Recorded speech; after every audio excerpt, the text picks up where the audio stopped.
The auction that changed everything. Marcus Chen had always been fascinated by the stars, but he never imagined owning a piece of them. The salvage auction on Kepler Station buzzed with activity as dozens of species mingled in the cavernous warehouse, their translator devices creating a symphony of clicking, humming, and chittering sounds. The human mechanic stood among towering Vraxians with their crystalline skin, sleek Altarians whose silver bodies gleamed under the harsh lights, and countless other beings he couldn't identify. He clutched his datapad nervously, checking his account balance for the 100th time. 23,000 credits. It wasn't much by galactic standards, barely enough for a decent shuttle pod, but it represented 3 years of saving every spare credit from his job maintaining atmospheric processors on this backwater trading station. The auctioneer, a four-armed Zelthak with iridescent purple skin, gestured toward the next lot with all appendages simultaneously. Item 47B, a decommissioned Altarian light cruiser, designation Whispered Dreams. Class 7 hyperdrive, minimal structural damage, sold as is with no warranty or inspection rights. Marcus felt his heart skip a beat. The ship that materialized on the holographic display was beautiful in its alien elegance. Roughly 200 meters long, the vessel curved like a crescent moon, its hull displaying the characteristic blue-white metal the Altarians were famous for. Even in the static hologram, he could see the graceful lines that spoke of both speed and sophistication. The ship was recovered from the neutral zone following the recent territorial disputes, the auctioneer continued. All biological traces have been cleared according to galactic salvage protocols. Bidding starts at 15,000 credits. Marcus's palms grew sweaty. This was it, his chance to own something truly magnificent instead of the rust buckets and mining haulers that usually came through these auctions. Around him, other bidders showed mild interest at best. Most were probably dealers looking for spare parts or scrap metal. 15,000, called out a gruff Vraxian trader whose crystalline face reflected the auction lights like a prism. 16,000, countered an Altarian female, her silver features expressionless. Marcus raised his hand tentatively. 17,000. The bidding continued at a steady pace, but something strange happened. As the price climbed toward 20,000 credits, the serious bidders began dropping out one by one. The Altarian female shook her head and stepped back. The Vraxian trader's crystals dimmed with disinterest. Even the parts dealers seemed to lose enthusiasm. 21,000 credits to the human in the back, the auctioneer announced, its four eyes scanning the crowd for any remaining interest. Going once. Marcus couldn't believe it. Were they really going to let him win this? Going twice. His finger hovered over his datapad, ready to increase his bid if necessary, but the warehouse had fallen strangely quiet.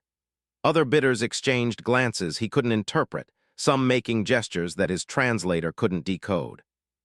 Sold to bidder 1,847 for 21,000 credits. The gavel came down with finality, and Marcus found himself the owner of a starship. His first thought was pure elation, followed immediately by terror. What had he just done? He was a maintenance tech, not a ship captain. He didn't even have a pilot's license for anything bigger than a cargo pod. As the crowd dispersed and other lots came up for auction, Marcus made his way to the payment station. The Zelthak clerk processed his transaction with efficient professionalism, though Marcus noticed the being's secondary arms kept twitching in what might have been amusement. "Congratulations on your purchase," the clerk said in perfectly translated standard. "Bay 94, you have 72 hours to remove the vessel from station property." "Is there anything I should know about the ship?" Marcus asked, suddenly aware of how little research he'd done before bidding. The clerk's four eyes blinked in sequence. "Standard salvage disclaimers apply. What you see is what you get, organic. The ship's system should be functional, though we recommend a full diagnostic before attempting any jumps." Something in the clerk's tone made Marcus suspicious, but he'd already committed his life savings to this purchase. There was no turning back now. Bay 94 was located in the older section of Kepler Station, where the lighting was dimmer and the air recyclers worked harder to keep up with demand. As Marcus approached the designated docking port, he could see his ship through the transparent aluminum viewing ports. Up close, the Whispered Dreams was even more impressive than the hologram had suggested. The hull showed signs of recent battle damage, but nothing that looked catastrophic. Scorch marks from energy weapons traced elegant patterns across the blue-white metal, and one section near the stern showed evidence of hasty repair work. Marcus activated the docking port controls with his new ownership codes. The massive airlock cycled through its sequence, equalizing pressure and atmosphere before the inner door slid open with a soft whisper. The moment he stepped aboard, he knew he'd made the right decision, despite the cost. The interior of the ship was nothing like the utilitarian human vessels he was familiar with. Altarian design philosophy emphasized flowing, organic curves even in their technology. The corridors seemed to grow from the walls rather than being constructed, and bioluminescent panels provided gentle, natural lighting that adapted automatically to his presence. His footsteps echoed softly as he explored the main deck. The ship was larger inside than its external dimensions suggested, another example of Altarian engineering expertise. The bridge occupied the forward section, dominated by a command chair that looked more like a throne carved from some exotic crystal. Control surfaces flowed seamlessly from the walls, their surfaces dark and inactive. Moving aft, Marcus discovered crew quarters, a surprisingly spacious engineering section, and what appeared to be a combination galley and common area.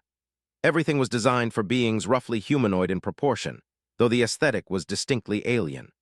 Walls displayed abstract patterns that seemed to shift and flow when viewed from different angles, and the air carried a faint scent like ozone mixed with flowering vines. It was in the engineering section that Marcus first noticed something odd. The power distribution panels showed recent activity, which shouldn't have been possible in a decommissioned vessel. According to the auction documentation, the ship had been powered down for months following its recovery. Yet here were clear signs that someone or something had been accessing the ship's systems. A soft chime echoed through the ship, making Marcus jump. The sound seemed to come from everywhere at once, harmonious and musical in a way that suggested Altarian origin. He froze, listening carefully, but the ship fell silent again. "Hello," he called out, feeling somewhat foolish. "Is anyone there?" Silence. Marcus continued his exploration, but now he moved more cautiously. In what appeared to be the captain's quarters, he found personal effects that should have been removed during the salvage process. Crystalline data storage devices sat on a desk that curved organically from the wall. Clothing that looked like it was woven from liquid starlight hung in an alcove. Most disturbing of all, a meal sat half-finished on a table that extruded from the floor. The food preserved in stasis but clearly abandoned recently. The pieces weren't adding up. Either the salvage company had done an incredibly sloppy job clearing the ship, or something else was going on. Marcus pulled out his datapad and checked the auction documentation again. According to the records, the Whispered Dreams had been recovered 3 months ago following a skirmish in the neutral zone. All biological traces had been cleared, all personal effects removed, and the ship certified ready for resale. Yet here he stood in what was obviously someone's personal living space, untouched and waiting for its owner to return. Another chime sounded, this one longer and more complex, almost like a musical phrase. It seemed to be coming from deeper in the ship. Against his better judgment, Marcus found himself following the sound. Past the crew quarters, beyond the galley, into sections of the ship that seemed more private, more personal. He discovered a room unlike any other on the ship. Where the rest of the vessel maintained the flowing, organic aesthetic of Altarian design, this space felt alive.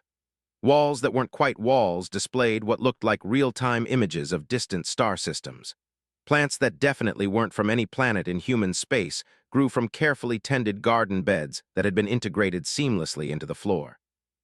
The air here was warmer, more humid, and carried scents that reminded Marcus of earth gardens his grandmother had maintained when he was young. In the center of the room stood a cylindrical chamber made of the same blue-white metal as the ship's hull, but this metal was different somehow. It pulsed with a gentle inner light that made Marcus think of a heartbeat. Approaching carefully, he could see that the chamber contained some kind of stasis system, though the controls were unlike anything in his experience. The front of the cylinder was transparent, and through it Marcus could see the most beautiful being he had ever encountered. She was clearly Altarian, with the characteristic silver-blue skin and elongated proportions of her species, but there was something different about her. Where most Altarians Marcus had met seemed cold and distant, this one radiated warmth even in stasis. Her features were delicate but strong, with large eyes that remained closed in artificial sleep. She wore clothing that seemed to be made of captured starlight, flowing and shifting even in the suspended animation of the stasis field. Marcus reached out instinctively to touch the chamber's surface, and the moment his fingers made contact, everything changed. The chamber's lights pulsed brighter, and the woman's eyes snapped open, revealing irises the color of deep ocean water. She looked directly at him through the transparent metal, and Marcus felt something fundamental shift in the universe around him. The stasis field began to dissolve, and Marcus stepped back as the cylinder opened with a whisper of escaping gases. The woman inside took a deep, shuddering breath and stepped forward on unsteady legs. When she spoke, her voice was like music, the words flowing in a language Marcus didn't recognize but somehow understood. "You came," she said, her ocean blue eyes never leaving his face. "I knew someone would eventually find me, but I never expected." "Expected what?" Marcus managed to ask, his voice coming out as barely more than a whisper. She smiled, and it was like watching a sunrise. "A human, the ship chose well." "The ship chose? I don't understand. I bought this vessel at auction. You shouldn't be here," the salvage company said. "The salvage company found what they expected to find," she interrupted gently. "An empty ship with battle damage and no crew. They could not see past the ship's defenses, could not detect my presence in the sanctuary chamber." Marcus felt the ground shifting under his feet, metaphorically speaking. "Who are you? What are you doing on my ship?" Her smile faltered slightly. "Your ship, but you just said you purchased it at auction. How can you own something that was never truly for sale?" "I have the ownership documents right here." Marcus pulled out his datapad, but even as he did so, he realized how ridiculous the situation was. He was arguing property rights with a woman who had apparently been living in secret aboard a vessel the entire galaxy thought was empty. She glanced at the datapad with polite interest. "I'm sure you do, but tell me, human, what is your name?" Marcus Chen." "Marcus Chen," she repeated, as if testing how the syllables felt. "I am Lyrelay, and this ship, which your documents claim you now own, has been my home for the past 6 months." "6 months, but the auction records say—" "The auction records say what they need to say," Lyrelay interrupted. "The Whispered Dreams was not abandoned after a battle, Marcus Chen. It was stolen from me, taken by pirates who thought they understood Altarian technology. They were wrong." Marcus sank into what appeared to be a chair that extruded itself from the wall to catch him. This was rapidly becoming more complicated than he'd bargained for. "The pirates tried to access the ship's core systems," Lyrelay continued, moving with fluid grace to tend to one of her impossible plants. "They managed to break through the first few security layers before triggering the ship's defense protocols. The Whispered Dreams disabled their vessel and sent out a distress signal, but by the time help arrived, the pirates had fled in escape pods." "And you were in stasis the whole time?" "The ship protected me," she said simply. "When it detected the attack, it sealed the sanctuary chamber and put me in medical stasis to ensure my survival. I've been waiting ever since for someone worthy to find me." "Someone worthy? I'm just a maintenance tech. I fix atmospheric processors for a living." Lyrelay turned to study him with those incredible ocean blue eyes. "The ship disagrees. The Whispered Dreams allowed you to purchase it, allowed you to come aboard, allowed you to find me. That suggests you are exactly who you need to be." Marcus felt a headache building behind his eyes. "This is insane. Ships don't choose their owners, their property, machines, tools." "Human machines, perhaps," Lyrelay said with gentle correction. "Altarian ships are different. They are grown rather than built, cultivated rather than assembled. The Whispered Dreams is not simply a vessel, Marcus Chen. She is a living entity in her own right, and she has accepted you as her new partner." As if responding to her words, the room around them seemed to pulse gently, and Marcus could swear he felt something like approval radiating from the walls themselves. "This is too much," he said, standing up abruptly. "I need time to think. I need to figure out what to do." "What to do about what?" Lyrelay asked. "About you, about this situation. I can't just—" Marcus gestured helplessly. "I can't just keep you like some kind of stowaway. There are laws, regulations, immigration procedures." "I see." Lyrelay's expression grew cooler. "And what do these laws and regulations suggest you should do with me?" Marcus realized he was standing at a crossroads that would define the rest of his life. The smart thing, the legal thing, would be to contact station security and turn Lyrelay over to the authorities. Let them sort out her status, her paperwork, her right to exist in human space. He could keep the ship, probably even get it properly inspected and certified now that he knew about the hidden chambers. But looking at her standing there among her impossible gardens, wearing clothes made of captured starlight, he knew he couldn't do it. There was something about Lyrale that called to him on a level deeper than law or regulation. She was extraordinary, and the universe had somehow conspired to bring them together. "I don't know," he said honestly, "but I know I'm not going to turn you over to the authorities, not unless that's what you want." Her smile returned, brilliant and warm. "Thank you, Marcus Chen, that is more than I had dared to hope for." "So what happens now?" Now we figure out how to live together aboard a ship that belongs to both of us." She paused, studying his face. "If that is acceptable to you." Marcus looked around at the sanctuary chamber, at the impossible plants and the walls that showed distant stars. He thought about his small, cramped quarters on Kepler Station, his job maintaining machines for people who barely acknowledged his existence, his savings account that was now empty but had bought him something beyond price. "Yeah," he said finally. "Yeah, I think I can live with that." The whispered dreams pulsed gently around them, and Marcus could have sworn he felt the ship's approval wash over him like a warm wave. Whatever he'd gotten himself into, there was no turning back now. His old life was over, and something entirely new was beginning. Outside the ship, Kepler Station continued its endless rotation around the distant star, unaware that two lives had just become inextricably intertwined in ways that would challenge everything the galaxy thought it knew about humans, Altarians, and the spaces between the stars where anything was possible. Learning to fly. The next few days passed in a blur of awkward conversations, cultural misunderstandings, and the slow realization that Marcus had absolutely no idea how to operate an Altarian starship. He'd spent his entire adult life working with human technology, and while the principles were similar, the execution was entirely different. No, Lyrale said patiently as Marcus stared in confusion at the bridge controls. "Don't think of them as separate systems. Think of the ship as a single organism and these interfaces as ways of communicating with her rather than controlling her." Marcus wiped sweat from his forehead. They'd been at this for 3 hours, and he felt like he was trying to learn a foreign language while blindfolded. The control surfaces seemed to respond more to intent than touch, flowing and changing, based on what the ship thought he needed rather than what he was actually trying to do. "This is impossible," he muttered. "How does anyone learn to pilot these things?"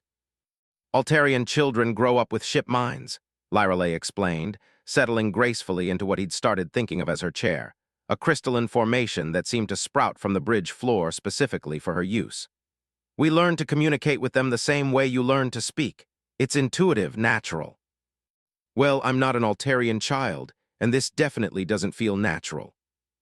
Lyrale was quiet for a moment, studying him with those ocean blue eyes that seemed to see far more than they should. "Perhaps we're approaching this wrong.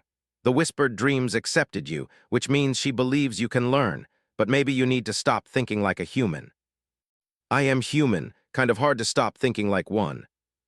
"True," she conceded, "but you're also something more now. You're the ship's partner, her chosen pilot. That comes with certain adaptations." Marcus didn't like the sound of that. "What kind of adaptations?" Instead of answering directly, Lyrale stood and moved to one of the flowing control panels. Her hands danced over surfaces that looked like solid metal but responded to her touch like liquid. Under her ministrations, the bridge came alive around them. Holographic displays materialized in the air, showing ship systems, stellar navigation data, and streams of information Marcus couldn't begin to interpret. "Watch," she said simply. The displays shifted and changed, reorganizing themselves into patterns that were somehow more familiar to Marcus. The information was the same, but presented in ways that made sense to his human brain. Engineering readouts that had looked like abstract art suddenly became comprehensible diagrams. Navigation data transformed from flowing Altarian script into something resembling the charts he'd used during his basic pilot training years ago. "How did you do that?" "I didn't," Lyrale said. "The ship did. She's learning to communicate with you the way you need to be communicated with. But it's a two-way process, Marcus. She's adapting to you, but you need to adapt to her as well." Marcus reached out tentatively to touch one of the control surfaces. Instead of the confusing flow of responses he'd been getting all morning, the interface felt suddenly familiar. Not human, exactly, but comprehensible. Like learning to read a new language that shared some common roots with one he already knew. "That's better," Lyreley said, and he could hear approval in her voice. "Now, try bringing the engines online." The next hour passed much more smoothly. With the ship actively helping him understand her systems, Marcus found himself making real progress. The Whispered Dreams was unlike any vessel he'd ever worked on, but she was also more capable than anything in the human fleet. Her engines could push her to significant fractions of light speed even without engaging the hyperdrive, and her sensors could detect objects across entire star systems. "She's incredible," Marcus said as they finished the basic systems check. "I can't believe something this advanced was just sitting in a salvage auction." "She wasn't just sitting anywhere," Lyreley corrected. "She was waiting. Ships like the Whispered Dreams don't end up at auction by accident. She wanted to be found, wanted to find someone who would appreciate what she truly is." "You talk about her like she's alive." "Because she is alive, in her own way. Not biological life as you understand it, but consciousness nonetheless. The boundary between living and artificial intelligence isn't as clear-cut as most species believe." Marcus considered this as he ran through the final pre-flight checks. In his experience, machines were tools. They performed the functions they were designed for and nothing more. But the Whispered Dreams did seem different. The way she anticipated his needs, the way she'd adapted her interfaces to work with his human thinking patterns, the way the lighting and temperature adjusted automatically to his comfort. It all suggested something more than sophisticated programming. "Incoming message from Station Control," Lyreley announced, reading data from a display Marcus was still learning to interpret. "They're asking about our departure plans." Marcus had been dreading this moment. According to his purchase agreement, he had 72 hours to remove the ship from Kepler Station.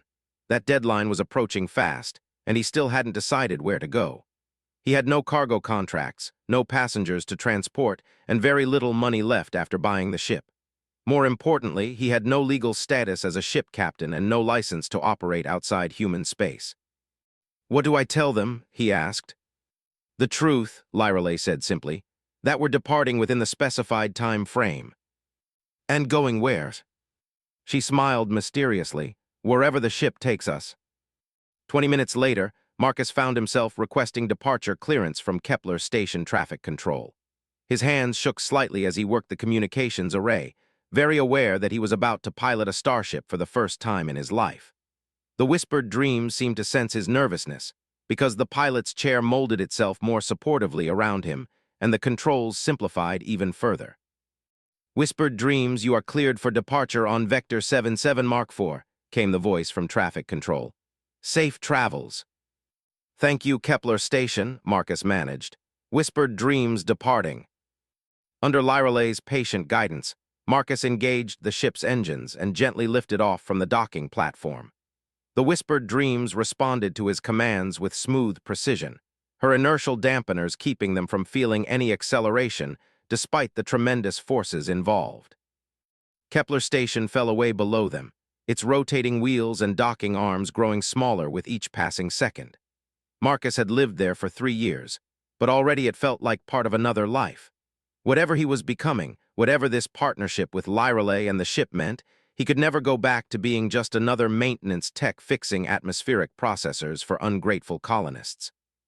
"Where to?" he asked as they cleared the station's traffic control zone and entered open space. "The ship will guide us," Lyreley said. "Trust her instincts." As if responding to her words, the navigation display came alive with potential destinations.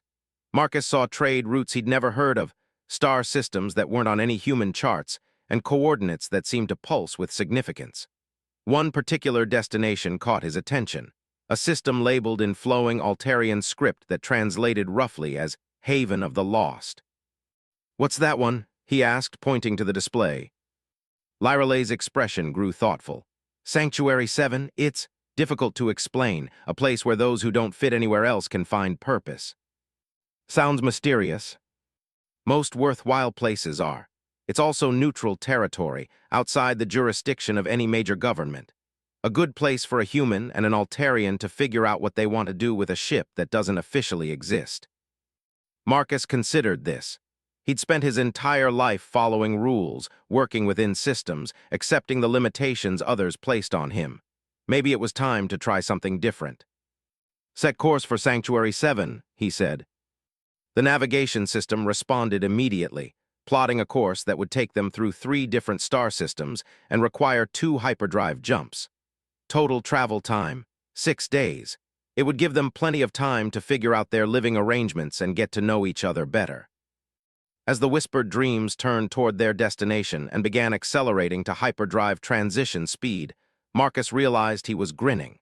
For the first time in years, maybe decades, he was doing something purely because he wanted to, not because it was expected or required or safe. "You look happy," Lyreley observed. "I am happy," Marcus said, surprised by how true it was. "Terrified, confused, completely out of my depth, but happy." "Good, those are all excellent starting points for an adventure." The hyperdrive engaged with a subtle shift in reality that Marcus felt more than heard. Outside the viewports, the stars stretched into lines of light and then faded into the characteristic blue-white tunnel of hyperspace. They were committed now, traveling toward a destination Marcus had never heard of in the company of a woman he'd known for less than a week. Over the next few days, they fell into a routine of sorts. Marcus spent mornings learning to operate the ship's systems, while Lyreley worked in her garden sanctuary. Afternoons were devoted to conversations that ranged from technical discussions about Altarian biotechnology to personal stories about their very different backgrounds. Marcus learned that Lyreley was something called a resonance keeper, a specialized role in Altarian society that involved maintaining harmony between living beings and artificial intelligences. She'd been traveling to a conference on interspecies cooperation when the pirates attacked, her mission to share Altarian knowledge about biotechnological integration with other species. "Your people actually work with artificial intelligences as partners?" Marcus asked one evening as they shared what Lyreley called compatible cuisine in the ship's common area. "Not just work with them," she explained. "We live with them, grow with them, become part of the same symbiotic ecosystem. It's why our ships are what you might call alive. They're not just tools, they're companions." "And the whispered dreams is your companion." "She was, but now—" Lyreley paused, considering her words carefully. "Now she seems to have chosen both of us. It's unprecedented, actually. Ship minds typically bond with one individual for their entire lifespan." "What does that mean for us?" "I'm not sure," Lyreley admitted. "Traditional Altarian culture doesn't have a framework for this situation. A ship choosing multiple partners, especially partners from different species." "Maybe that's not a bad thing," Marcus suggested. "Maybe tradition isn't always the best guide." Lyreley smiled.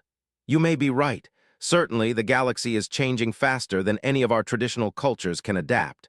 Perhaps it's time for new traditions, new ways of thinking about partnership and cooperation." Their conversation was interrupted by a soft chime from the ship's communication system. Marcus had learned to recognize different tones, and this one indicated an incoming message on emergency frequencies. "That's odd," Lyreley said, moving to check the communications array. "We're still in hyperspace. Very few signals can reach us here." The message, when they decoded it, was even more puzzling. It was addressed specifically to the whispered dreams, using codes that shouldn't have been available to anyone outside the Altarian fleet.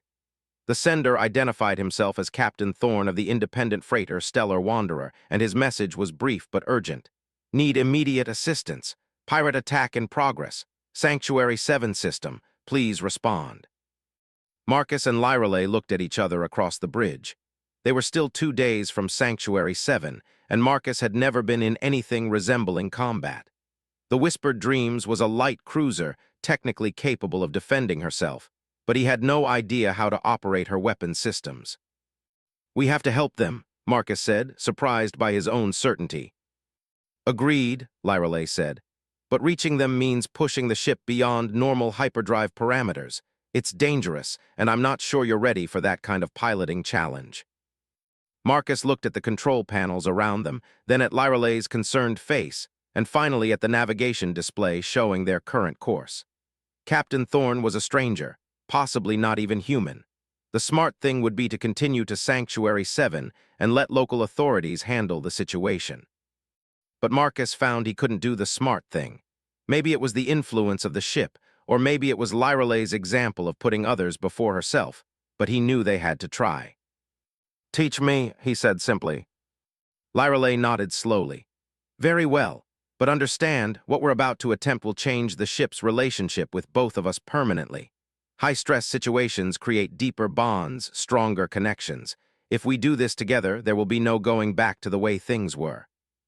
"The way things were, I was a lonely maintenance tech on a space station," Marcus pointed out. "I'm okay with no going back." For the next hour, Lyralay guided Marcus through emergency piloting procedures that pushed both him and the ship to their limits. The Whispered Dreams responded to their need for speed by reconfiguring her hyperdrive systems in ways that shouldn't have been possible. Marcus felt his consciousness expand somehow, becoming more aware of the ship's systems, her capabilities, her eager willingness to help save strangers in distress. When they finally dropped out of hyperspace at the edge of the Sanctuary 7 system, Marcus felt fundamentally changed. He was still human, but he was also something more. The ship's systems felt like extensions of his own body, and he could sense Lyralay's presence as a warm, supportive partner in everything they did. Ahead of them, 3 pirate vessels were closing in on a badly damaged freighter. The Stellar Wanderer was leaking atmosphere and debris, her engines sputtering as she tried desperately to reach the safety of Sanctuary 7's defensive perimeter. "Well," Marcus said, his hands moving confidently over control surfaces that no longer felt alien. "Time to see what we can really do." The Whispered Dreams surged forward toward the battle, her weapons systems coming online with deadly purpose. Marcus had never fired a shot in anger in his life, but somehow he knew exactly what to do. The ship guided him, Lyralay supported him, and together they prepared to announce to the galaxy that a new kind of partnership had just been born. The first battle. The 3 pirate vessels were closing fast on the damaged freighter when the Whispered Dreams dropped out of hyperspace like a silver thunderbolt. Marcus felt the ship's excitement as her weapons systems came fully online, energy coursing through conduits that felt like his own nervous system. This was what she had been built for, what she had been waiting for during all those months in stasis. "Target the lead ship first," Lyralay advised, her fingers dancing over tactical displays that materialized around her position. "Disable their engines and they'll lose coordination." Marcus nodded, though he could barely hear her over the rush of adrenaline and the strange new awareness flooding through him. The ship's targeting systems locked onto the lead pirate vessel, a converted mining platform bristling with improvised weapons. Through the Whispered Dreams sensors, he could feel the crude brutality of the pirate ship's modifications, the way violence had been grafted onto something originally built for honest work. "Whispered Dreams to Stellar Wanderer," Marcus broadcast on the emergency frequency. "We're here to help.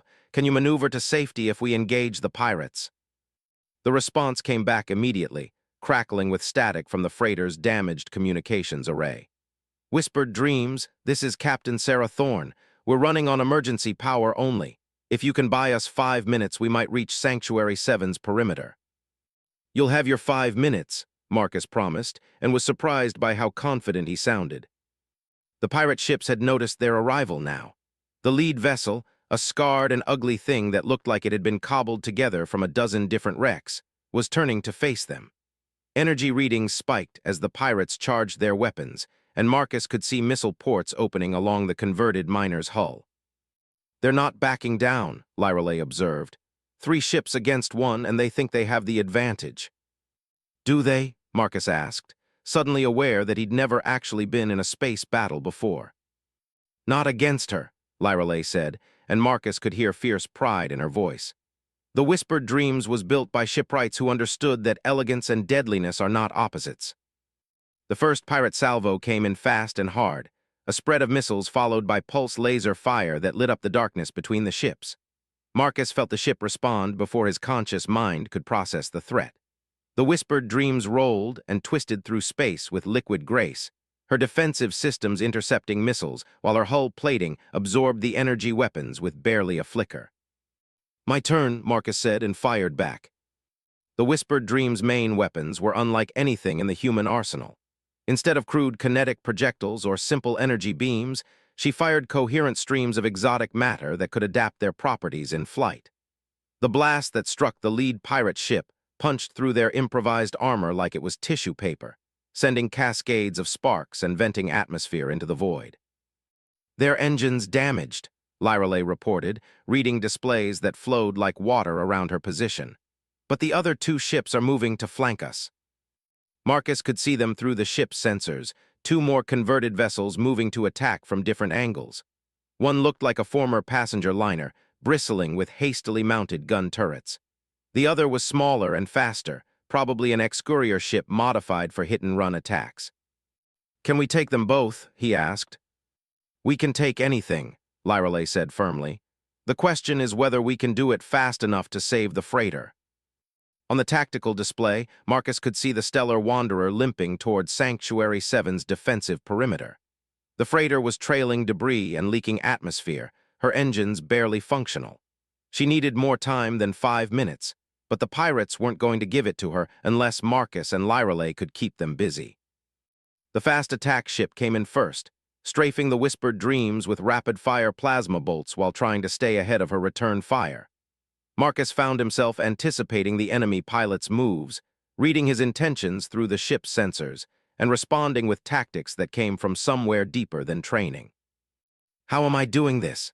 he asked as the Whispered Dreams twisted through a complex evasion pattern that brought her weapons to bear on both remaining pirate ships. "You're not," Lyreley said. "We are, all three of us, working together." Marcus understood what she meant. This wasn't like the clumsy learning sessions on the bridge. In combat, the boundaries between human pilot, Altarian partner, and ship intelligence had dissolved completely. They moved as one entity, thought as one mind, fought with a coordination that no single being could achieve. The converted passenger liner tried to use its bulk to ram them, a desperate tactic that might have worked against a less agile opponent. But the Whispered Dreams slipped away from the charge like smoke, her weapons carving precise lines of destruction across the liner's hull. Lights went out along the bigger ship's length as power systems failed, and Marcus could see escape pods beginning to launch. "They're abandoning ship," he said. "Good," Lyreley replied. "These are pirates, not soldiers. When the odds turn against them, they run." Sure enough, the fast attack ship had broken off its strafing runs and was accelerating toward the edge of the system. The damaged lead ship was also trying to disengage, though its crippled engines weren't giving it many options.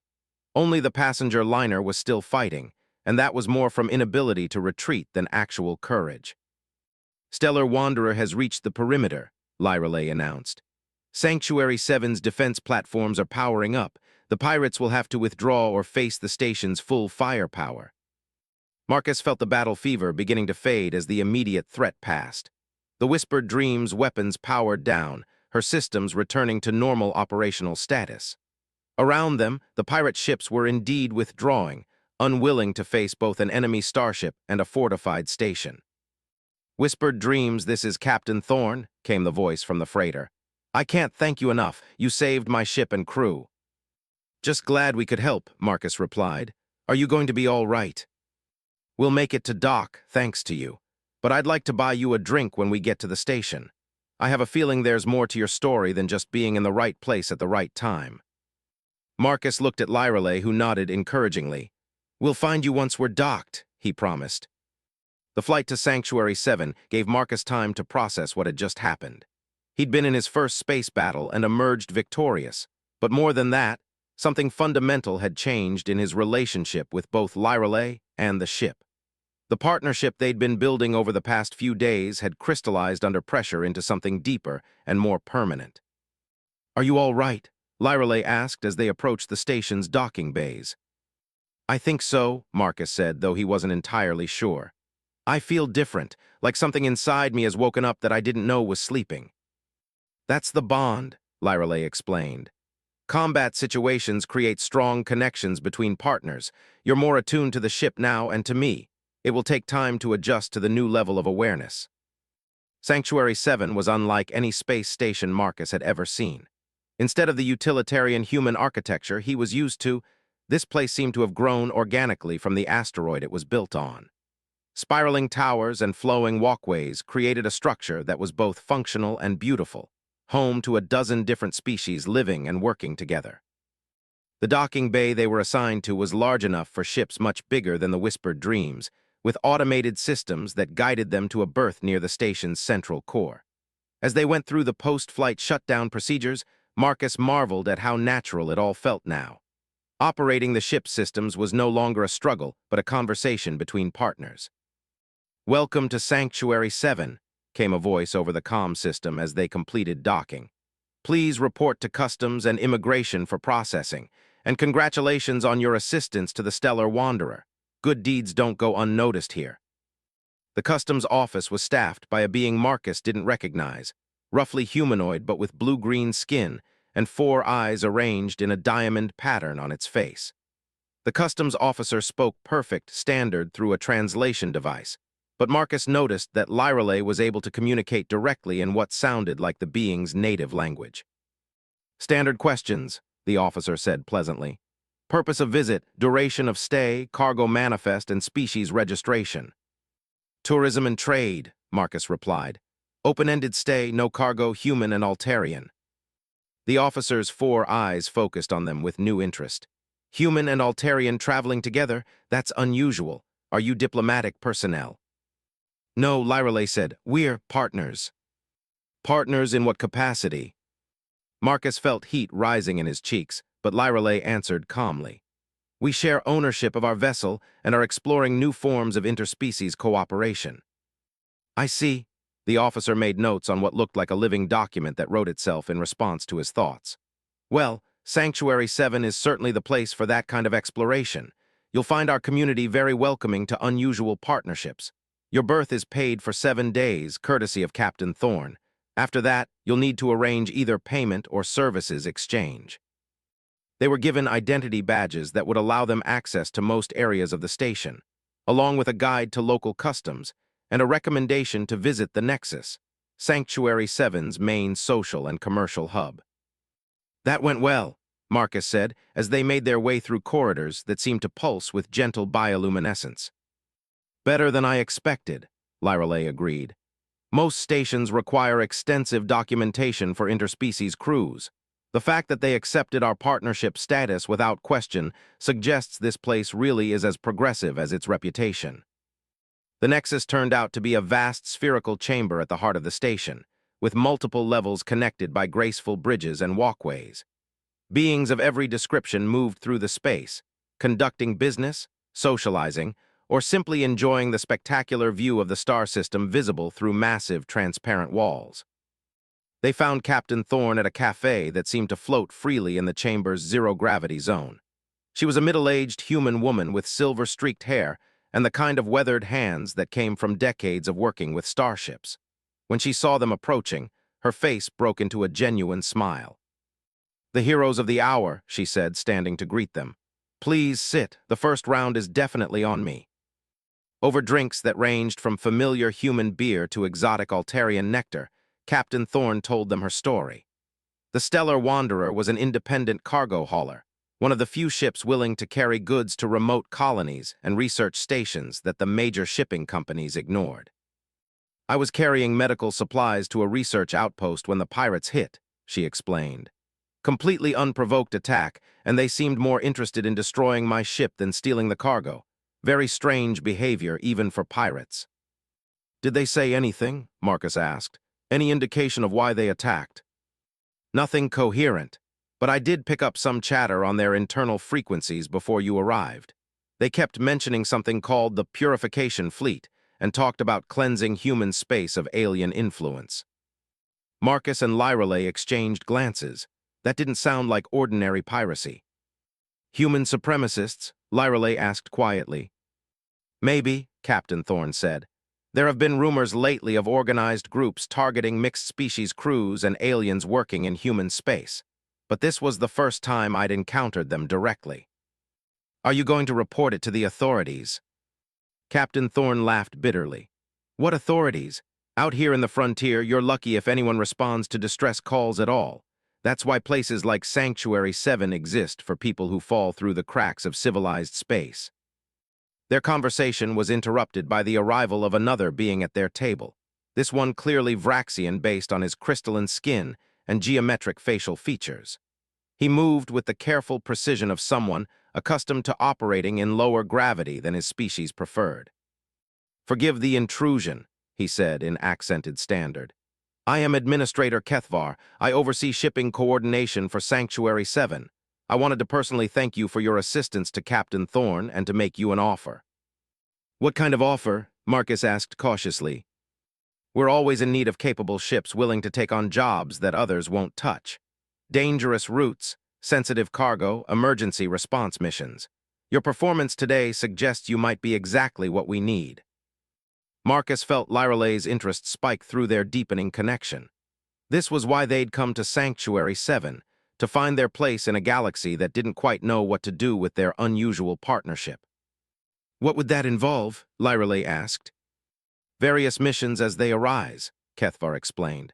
Some humanitarian, some commercial, some that exist in the gray areas between legal and illegal.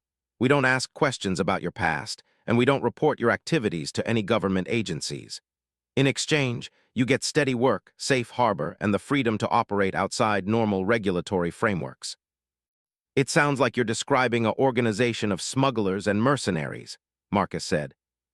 Among other things, Kethvar admitted without embarrassment. But also rescue operations, refugee transport, medical supply runs to quarantine zones, and protection services for researchers working in dangerous areas. Think of us as the galaxy's informal emergency services. Marcus looked around at the diverse crowd in the Nexus, noting the mix of species and the general atmosphere of cooperation. These people had built something special here, a community that transcended the usual boundaries of race, politics, and nationality. We're interested, he said finally, but we need to know more about what we'd be getting into. Of course, Kethvar said. Report to my office tomorrow morning local time. I'll brief you on available missions and you can decide what appeals to you. No pressure, no commitment required. After the administrator left, Captain Thorne leaned back in her chair with a knowing smile. You're going to take his offer, aren't you? Probably, Marcus admitted. This place, these people, they feel like somewhere we could belong. Be careful, Captain Thorne warned. Sanctuary 7 is a good place, but it attracts attention from people who don't like what it represents. Mixed species cooperation, independent trade, freedom from government oversight. There are factions in the galaxy that see all of that as a threat to their vision of order. The same factions that sent pirates after you. Maybe or maybe something worse. Just remember the price of freedom is vigilance, and sometimes violence. As they made their way back to the Whispered Dreams later that evening, Marcus reflected on how much his life had changed in just a few days. He'd gone from being a lonely maintenance tech to being part of a partnership that was unlike anything the galaxy had seen before. The future was uncertain, probably dangerous, but for the first time in his life, it felt like his future to choose. No regrets? Lyralay asked as they walked through the ship's corridors toward their respective quarters. None at all, Marcus replied, though I have a feeling our real adventures are just beginning. The Whispered Dreams hummed contentedly around them, her systems settling into the restful patterns of a ship safely docked. But Marcus could sense an underlying readiness in her mechanical consciousness, a eagerness for whatever challenges tomorrow might bring. They were partners now, all three of them, bound together by choice and combat, and the shared dream of something better than the universe they'd inherited. Outside the ship's viewports, Sanctuary 7 continued its eternal dance around the distant star, a beacon of hope in the darkness for anyone brave enough to reach for it. And in the depths of space, other ships were moving toward destinations unknown, carrying news of the unusual crew that had appeared from nowhere to save a freighter from pirates. The galaxy was about to learn that humanity had produced something new, something unprecedented. The question was whether it would embrace this new form of partnership or try to destroy it before it could spread. Bonds of choice. 3 months at Sanctuary 7 had transformed Marcus from a nervous ship owner into something approaching a capable starship captain. The missions Kethvar provided ranged from routine cargo runs to emergency medical evacuations, each one teaching him something new about the ship, about Lyralay, and about the strange partnership they were building together. The latest mission had been particularly challenging, rescuing a team of xenoarchaeologists from a planet where the local government had suddenly turned hostile to off-world researchers. Getting in had been easy enough, but extracting 12 scientists and their equipment while avoiding military patrols had tested every skill Marcus and Lyralay had developed. Final approach to Sanctuary 7, Marcus announced as the familiar outline of the station appeared on their sensors. Home sweet home. It does feel like home now, doesn't it? Lyreley said from her position at the navigation console. Over the months, she'd taken on more of the ship's operational duties, freeing Marcus to focus on piloting and tactical systems. The division of labor had evolved naturally, based on their individual strengths and preferences. More than anywhere I've ever lived, Marcus agreed, though I never thought I'd call a space station home. Home isn't a place, Lyreley said softly. It's the people you choose to be with. Their conversation was interrupted by an urgent communication from station control. Whispered Dreams, this is Sanctuary 7 traffic control. Alter course to emergency docking bay 7. Priority 1 clearance. Marcus exchanged glances with Lyreley. Emergency protocols were rare at Sanctuary 7, usually reserved for ships with critical damage or medical emergencies. Traffic control, this is Whispered Dreams, Marcus responded. We're not showing any emergency conditions. Can you clarify the priority routing? Whispered Dreams, you have visitors waiting in emergency bay 7. High-priority visitors who specifically requested privacy for your meeting. Visitors, Lyreley said, checking their communication logs. We weren't expecting anyone. Marcus felt a familiar knot of anxiety forming in his stomach. In his experience, unexpected visitors usually meant problems.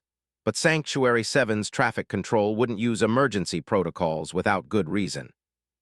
Understood traffic control, altering course to emergency bay 7. The emergency docking bays were located in the station's most secure section, normally used for diplomatic ships or vessels carrying sensitive cargo. As the Whispered Dreams settled into the designated berth, Marcus could see another ship already docked nearby, a sleek vessel with the distinctive flowing lines of Altarian design, but larger and more heavily armed than any civilian ship he'd ever encountered. Military? He asked Lyreley, who was studying the other vessel with obvious recognition. Diplomatic Corps, she said, and Marcus could hear tension in her voice. That's the ship of a high resonance keeper, someone very important in Altarian society. Important enough to travel all the way to Sanctuary 7. Important enough to travel anywhere if the circumstances warrant it. They completed their docking procedures in silence, both aware that their peaceful interlude at Sanctuary 7 was about to be disrupted. As they prepared to disembark, Marcus noticed that Lyreley had changed into formal clothing robes that seemed to be woven from liquid starlight, more elaborate than anything he'd seen her wear before. Should I be worried? He asked. Probably, she admitted. High-resonance keepers don't make social calls. The airlock cycled, and they stepped into a reception area that had been arranged with obvious care. Floating platforms provided seating areas while holographic displays showed peaceful scenes from various worlds. In the center of the space stood 3 figures, Administrator Kethvar, a human woman Marcus didn't recognize, and an Altarian whose presence seemed to fill the room with quiet authority. The Altarian was tall even by the standards of her species, with silver-blue skin that held an almost metallic sheen. Her clothing was similar to Lyreley's but more elaborate, incorporating symbols and patterns that spoke of high rank. When she looked at Marcus, her eyes were the deep violet of nebula cores, ancient and knowing. Resonance Keeper Lyreley, the Altarian said, and Marcus realized she was speaking in Lyreley's native language. Lyreley responded in kind, but her voice carried notes of formality and deference that Marcus had never heard before. Forgive me, the High Resonance Keeper said, switching to standard for Marcus's benefit. I am Asharavel, High Resonance Keeper of the Third Spiral. I have come to speak with both of you about matters of great importance to our peoples. This is my partner, Marcus Chen, Lyreley said, and Marcus noticed that she made the introduction in both languages. Asharavel studied Marcus with those ancient violet eyes, and he felt like she was reading his soul. Marcus Chen, the human who bonded with an Altarian ship mind, your reputation has reached even the core worlds. My reputation. Word spreads quickly in certain circles, the human woman interjected. She was middle-aged with graying hair and the kind of bearing that suggested military background. I'm Director Chen, representing certain interests within the Terran Federation. Any relation? Marcus asked, nodding the shared surname. Distant, possibly. Chen is a common name among the colonies. Director Chen activated a holographic display that showed star charts and shipping routes. What's not common is humans successfully partnering with Altarian ship mines. In fact, until 3 months ago, we thought it was impossible. As did we, Asharavel added. Ship mines choose their partners through processes we understand only partially.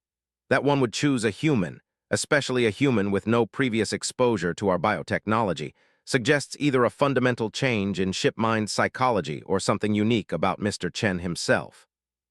Marcus felt uncomfortable being discussed like a laboratory specimen. With respect, I'm sitting right here.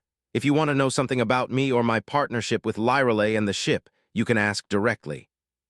Asharavel smiled, an expression that transformed her severe features. Directness, a human trait that serves you well. Very well, Mr. Chen. Tell me, what do you believe you have accomplished through this partnership? We've saved lives, Marcus said without hesitation. Rescued people in danger, delivered medical supplies to isolated colonies, provided protection for researchers and explorers. We've made a difference. And in doing so, you have created something unprecedented, Director Chen said. A functional partnership between human and Altarian that combines the best qualities of both species. Certain factions within both our governments are very interested in how this might be replicated. Replicated? Lyreley spoke for the first time since the introductions, her voice carrying warning. The bond between Marcus, myself, and the Whispered Dreams is not something that can be manufactured or duplicated through policy. Perhaps not, Asharavel agreed. But it represents possibilities that neither of our species has considered before. Stronger cooperation, shared resources, combined technological development. The potential benefits are enormous. So are the potential dangers, Lyreley countered. Forced partnerships between incompatible individuals could result in psychological damage to ship mines and trauma to the attempted partners. Marcus was beginning to understand the real purpose of this meeting. You want to use us as examples, proof of concept for some kind of formal alliance program. Among other things, Director Chen admitted, the political situation in human space is becoming unstable. Radical factions are gaining support, groups that view any cooperation with alien species as betrayal of human interests. We need examples of successful integration to counter their narrative. And the Altarian government? Marcus asked Asharavel. Faces similar pressures from traditionalists who believe our biotechnology should remain exclusive to our species. However, recent events have forced us to reconsider our position. What recent events? Asharavel and Director Chen exchanged glances before the High Resonance Keeper activated another holographic display. This one showed a star map with several systems highlighted in red. 3 weeks ago, ships belonging to something calling itself the Purification Fleet attacked Altarian research stations in the Outer Rim, Asharavel explained. The attacks were coordinated and precise, targeting specifically our biotechnology research facilities. They're after our ship bonding techniques, Director Chen added. Intelligence suggests they want to either steal the technology or destroy it completely. Marcus felt cold understanding wash over him. Captain Thorne's attackers mentioned the Purification Fleet. They said something about cleansing human space of alien influence. The same group, Director Chen confirmed. They've moved from targeting individual ships to attacking installations. Our analysts believe they're building towards something bigger. A war, Asharavel said simply. Between species, between ideologies, between those who embrace cooperation and those who demand purity. Your partnership represents hope for a different path, but it also makes you targets. Marcus looked at Lyreley, seeing his own thoughts reflected in her ocean-blue eyes. They'd found peace and purpose at Sanctuary 7, but the galaxy wasn't going to leave them alone to pursue their quiet partnership. What do you want from us? He asked. First, we want you to remain exactly what you are, Director Chen said. A working example of successful cooperation. Your mere existence counters the extremist narrative that humans and aliens can't work together. Second, we would like you to consider taking on more visible missions, Asharavel added. Rescue operations, diplomatic escorts, refugee protection. Show the galaxy that human-Altarian partnerships can accomplish what neither species could achieve alone. And third, Lyreley asked, clearly sensing there was more. Third, we would like your permission to share your story, Director Chen said. Carefully, with appropriate privacy protections, but publicly enough to reach people who need to see that cooperation is possible. Marcus considered this. Part of him recoiled from the idea of becoming some kind of poster couple for interspecies cooperation. But another part recognized that they'd already crossed that line the moment they'd chosen to rescue Captain Thorne from pirates. There are risks, Asharavel warned. The Purification Fleet and their allies will see you as priority targets. Your quiet life at Sanctuary 7 would become impossible. It's already impossible, Lyreley said quietly. Word has spread too far. We can either embrace what we've become and try to use it for good, or spend our lives running from people who want to study us, use us, or kill us. Marcus realized she was right. They'd thought they could find anonymity at Sanctuary 7, but their very existence was too significant to remain secret. The bond between human, Altarian, and ship mind was unprecedented, and precedents always attracted attention. If we agree to this, he said slowly, what kind of protection can you offer? Full diplomatic immunity in Terran Federation space, Director Chen promised. Sanctuary 7 will be recognized as neutral territory under both human and Altarian protection, and will provide intelligence support to help you avoid the most dangerous situations. Additionally, Asharavel said, I am prepared to offer you formal recognition as a Resonance Keeper, Lyreley. It would give you status and authority within Altarian space, along with access to resources that could help protect your partnership. Marcus saw Lyreley's surprise at this offer. He didn't fully understand the implications, but it was clearly significant. That's unprecedented, Lyreley said. Resonance Keeper status for someone bonded to a non-Altarian. These are unprecedented times, Asharavel replied. And you are already performing the essential function of a Resonance Keeper, maintaining harmony between biological and artificial intelligence. The fact that you're doing it with a human partner simply makes you uniquely qualified for the challenges ahead. The meeting continued for another hour, working out details and discussing potential missions. Marcus found himself agreeing to things that would have terrified him just months earlier. Public appearances, diplomatic escorts, missions into potentially hostile territory. But alongside the fear was excitement. They were being offered a chance to make a real difference, to help shape the future relationship between their species. One last question, Marcus said as the formal discussions wound down. Why us? There must be other humans and Altarians who could form partnerships if they tried. Perhaps, Asharavel said. But you too didn't try. You simply accepted what the universe offered and made it work. That kind of natural compatibility can't be forced or manufactured. It has to grow organically from mutual respect and shared purpose. Plus, Director Chen added with a slight smile, you've already proven you can fight together when necessary. That's not a skill we can afford to waste in the current situation. After the officials left, Marcus and Lyreley returned to the Whispered Dreams in thoughtful silence. The ship's systems hummed welcomingly around them, and Marcus could sense her contentment at being back in familiar surroundings. So, he said finally, settling into his favorite chair in the common area, we're officially important now. Officially targets, Lyreley corrected, but she was smiling. Are you having second thoughts? Marcus considered this seriously. The smart thing would be to decline the offers, find some remote system where they could disappear completely, maybe change their names and hope the galaxy forgot about them. But that would mean abandoning people who needed help, turning their backs on the possibility of making things better. No, he said finally. No second thoughts. We started this journey by choosing to help a stranger in distress. I don't see why we should stop now. Lyreley moved to sit beside him, and Marcus felt the warm comfort of their shared bond. Through it, he could sense the ship's agreement with their decision. They were partners in every sense that mattered, bound not by law or biology, but by choice and shared values. The future is going to be dangerous, Lyreley warned. The future is always dangerous, Marcus replied. At least this way we get to face it together. Outside their viewports, Sanctuary 7 continued its eternal rotation, but Marcus knew their time here was drawing to a close. Soon they would have to venture back into the wider galaxy, carrying with them the hope that cooperation between species was possible and the determination to prove that hope was justified. The Whispered Dreams pulsed gently around them, ready for whatever adventures lay ahead. And in the depths of space, other forces were moving as well. some seeking to protect the fragile dream of interspecies cooperation, others determined to destroy it before it could spread. The real test of their partnership was about to begin. The choice that binds forever. 6 months later, Marcus stood on the bridge of the Whispered Dreams, watching as 3 purification fleet vessels closed in on their position. The confrontation he'd been dreading since that meeting with Asharavel and Director Chen had finally arrived, and it was happening in the worst possible circumstances. Refugee Transport Peaceful Haven is requesting immediate assistance, Lyrale reported from her station.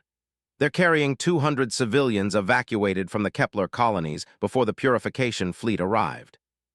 Marcus could see the transport on their tactical display, a converted cargo hauler never designed for speed or combat.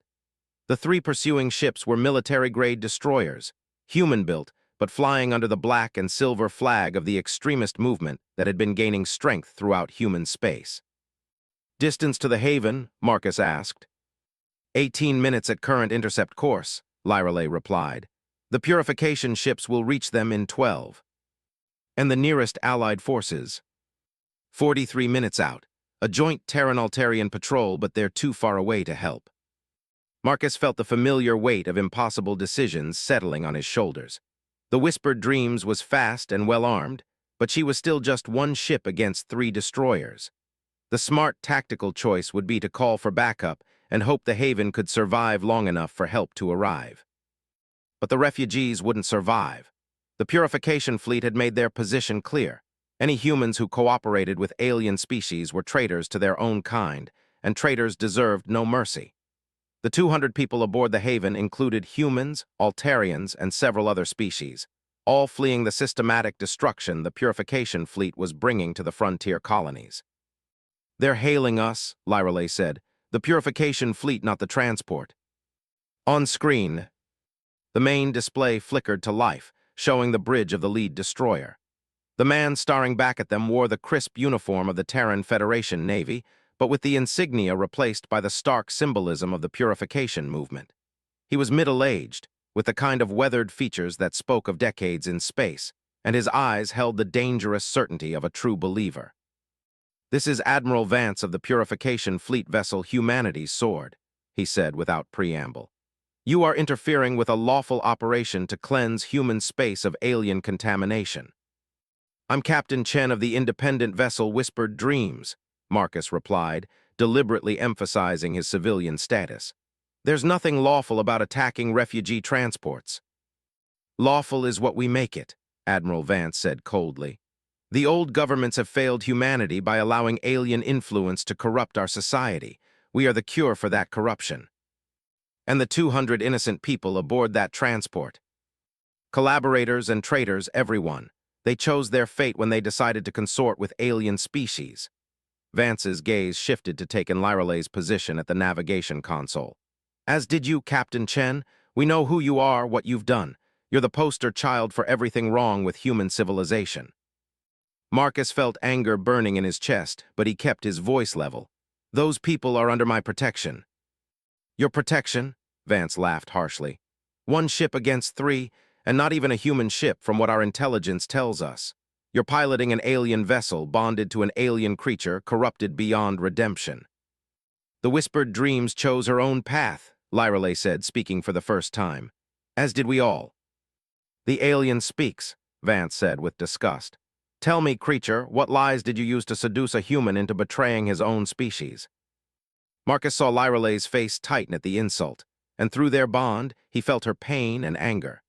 The connection they'd built over months of partnership flared with shared emotion, and for a moment, the boundaries between human and Altarian consciousness dissolved completely. She didn't seduce anyone, Marcus said, his voice carrying harmonics that shouldn't have been possible for human vocal cords. We chose each other just as the ship chose both of us, something your narrow mind could never understand. Vance's eyes widened slightly at the alien tones in Marcus's voice, then narrowed with renewed hatred. You're even more contaminated than we thought. Put yourself and your alien parasite out of your misery, Captain Chen. It's the only mercy you'll get from us.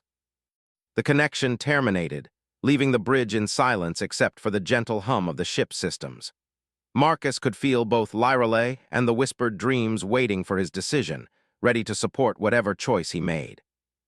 "They're accelerating toward the haven," Lyreley reported. "If we're going to intervene, it has to be now." Marcus looked at the tactical display, calculating odds and distances.